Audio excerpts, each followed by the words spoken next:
Neville Goddard nos cuenta esta historia verdadera, con la que se demuestra el tremendo potencial que esconde la ley de Asunción.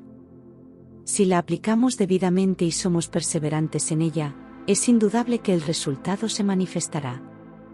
La historia es una muestra del poder interno que poseemos cada persona, esperando a ser utilizado.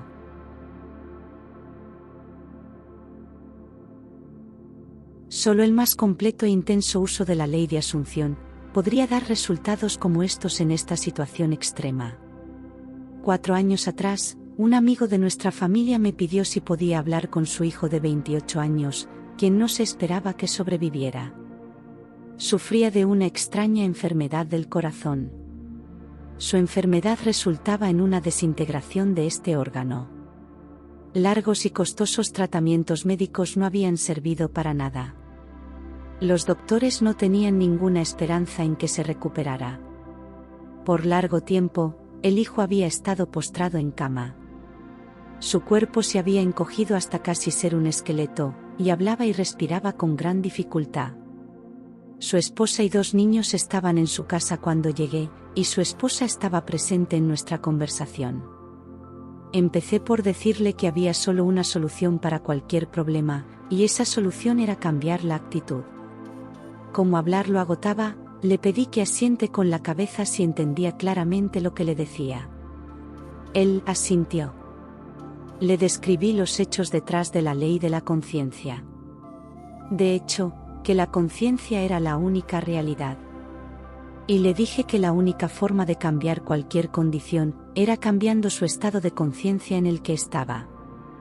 Como recomendación en especial, para que le ayude a asumir el sentimiento de ya estar sano, le sugerí que vea la cara del doctor, increíblemente maravillado en encontrarlo recuperado.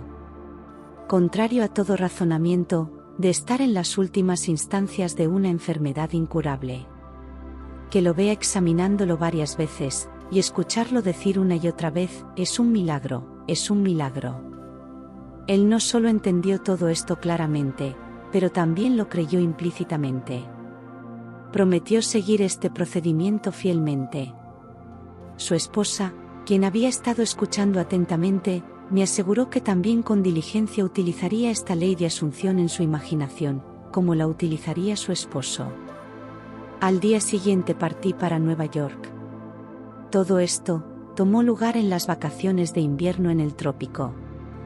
Varios meses después, me llegó una carta diciendo que el hijo había tenido una milagrosa recuperación. En mi próxima visita, lo fui a ver en persona. Estaba en perfecta salud, activamente involucrado en sus negocios, y vigorosamente disfrutando muchas actividades sociales con sus amigos y familiares. Me dijo que desde el día en que me fui, no tenía ninguna duda de que la ley funcionaría. Me describió cómo fielmente siguió las sugerencias que le hice, y día tras día vivía completamente en la asunción de que ya estaba sano y fuerte. Ahora, 4 años después de su recuperación, él está convencido de que la única razón por la cual está aquí hoy es gracias a su exitoso uso de la ley de Asunción.